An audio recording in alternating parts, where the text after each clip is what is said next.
Now we start the second part. The giant saw a wonderful sight. The children had crept in the garden through a hole in the wall. With them came the spring. The children were sitting in the branches of the tree. They were overjoyed. The trees were also glad. They had covered themselves with blossoms. The birds were chirping with delight. But in the farthest corner of the garden, it was still winter. A little boy was crying bitterly. He was too young to climb up the tree. The giant's heart melted. अब राक्षस ने क्या देखा? जब बाहर निकला वो बिस्तर में से, तो उसने एक बहुत ही अद्भुत नजारा देखा। उसने देखा कि जो बच्चे हैं वो उन्होंने दीवार में एक छेद कर दिया है, छोटा सा सुराग बना दिया है, और उस सुराग से बच्चे जो है वो बगीचे में अंदर आ गए। वॉल को तोड़ दिया उन्होंने, दीवार को तोड़ करके बच्चे उसमें से अंदर आ गए हैं और उसके बगीचे में खेल रहे हैं। उनके साथ ही, बच्चों के साथ ही, वसंत ऋतु भी मेरे गार्डन में वापस आ गया। अब राक्षस जो था, वो जायंट था, उसे महसूस होने लगा। बच्चे वृक्षों की शाखाओं पर बैठे थे, वे बहुत ज्यादा खुश थे, और पेड़ भी जो थे वो खुश थे। वृक्ष ने स्वयं को फूलों से ढक लिया था, मतलब इतने फूल हो गए थे कि ऐसा लग रहा था जैसे वृक्ष वृक्ष मानो फूलों से ढका हुआ। पक्षी खुशी के मारे चहचहा रहे थे, मतलब इतनी सारे पक्षी वहां आ गए थे, ऐसा लग रहा था जैसे खुशी का वातावरण हो चारों तरफ। लेकिन बगीचे के सबसे दूर वाले कोने में अभी भी शीत ऋतु थी।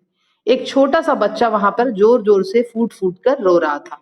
वो इतना छोटा था कि उसे भी पेड़ पे चढ़ना था, जैसे बाकी बच्चे पेड़ों पे बैठ के खुशी से झूम रहे थे, खेल रहे थे, वैसे इस छोटे बच्चे को भी इस पेड़ पे चढ़ना था, मगर वो पहुंच नहीं पा रहा था, उसके हाथ इतने छोटे छोटे थे, इसीलिए वो रो रहा था। ये दृश्य देख करके राक्षस का हृदय जो है वो पिघल गया। तो उसने क्या किया? राक्षस का हृदय पिघल गया। He came to the garden, seeing him all the children ran away because of fear, but the little boy could not run. The giant picked him up in his hand and put him up into the tree. The tree at once broke into blossoms. The children saw that the giant was no longer wicked. They returned to the garden. After that day, they became the giant's friend, but the little boy was not seen again. He was the giant's best friend. The giant inquired about him, but in vain. अब क्या हुआ? राक्षस जो था वो जैसे ही उसने देखा कि छोटा बच्चा रो रहा है, उसका दिल जो है पिघल गया था, तो वह यह देख करके बगीचे में आ गया। जैसे ही वह बगीचे में आया, वो सारे बच्चे उसे देख करके डर के मारे भाग गए, लेकिन जो वो छोटा सा बच्चा था वो उसे देख करके नहीं भागा। राक्षस ने उसे प्यार से अपने हाथों से गोद में उठाया और प्यार किया, और उसके बाद उसको वृक्ष की डाली पर बिठा दिया। वृक्ष में मानो जैसे एकदम से फूल आ गए हो, फूल खिल गए। बच्चे ने देखा और यह देख करके वो बिल्कुल आश्चर्यचकित हो गए कि जो ये राक्षस है अब दुष्ट नहीं रहा, अब वो अच्छा हो गया है। वे बगीचे में लौट आए, सारे बच्चे बगीचे में वापस आ गए।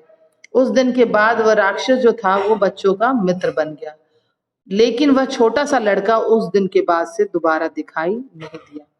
वह राक्षस का सबसे प्रिय मित्र था। राक्षस ने उसके बारे में बहुत खोजबीन की, बहुत जांच पड़ताल की, लेकिन उसका कोई पता नहीं चला। The giant knocked down the wall round the garden. Many years had passed. It was winter season, but now the giant did not hate it. The giant had grown very old. One morning he saw the little child standing under a tree. He hurried to him. The boy told him that he had come to take him to his own garden, that is paradise. In the afternoon, when the children came to the garden, they found the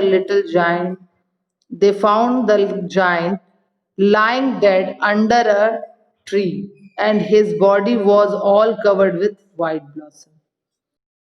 राक्षस जो था वो उस मित्र को बहुत ढूंढता रहा, छोटे से बच्चे को, मगर उसका कहीं पता नहीं चला। राक्षस ने अपने बगीचे के चारों तरफ जो बनी दीवार थी उसे तोड़ दी और उसे गिरा दिया। अब कई साल बीत चुके थे। शीत ऋतु का मौसम जो है शीत ऋतु का मौसम था, लेकिन अब राक्षस शीत ऋतु से घृणा नहीं करता था। राक्षस बहुत बूढ़ा हो गया था। एक सुबह उसने एक छोटे बच्चों को फिर से उस वृक्ष के नीचे खड़ा देखा। वह भाग करके उसके पास गया। बालक बोला, बच्चे ने बताया कि वह उसे अपने बगीचे में ले जाने आया है। बच्चे ने उस राक्षस को बोला कि अब तुम्हें मैं अपने बगीचे में ले जाना चाहता हूँ, जो कि स्वर्ग है। जब दोपहर बाद बच्चे बगीचे में आए तो उन्होंने राक्षस को एक वृक्ष के नीचे मरा हुआ पाया, मृत पाया, और उसका शरीर सफेद रंग के फूलों से ढका हुआ था। तो ये आपकी स्टोरी थी। I hope all of you have understood the story very much.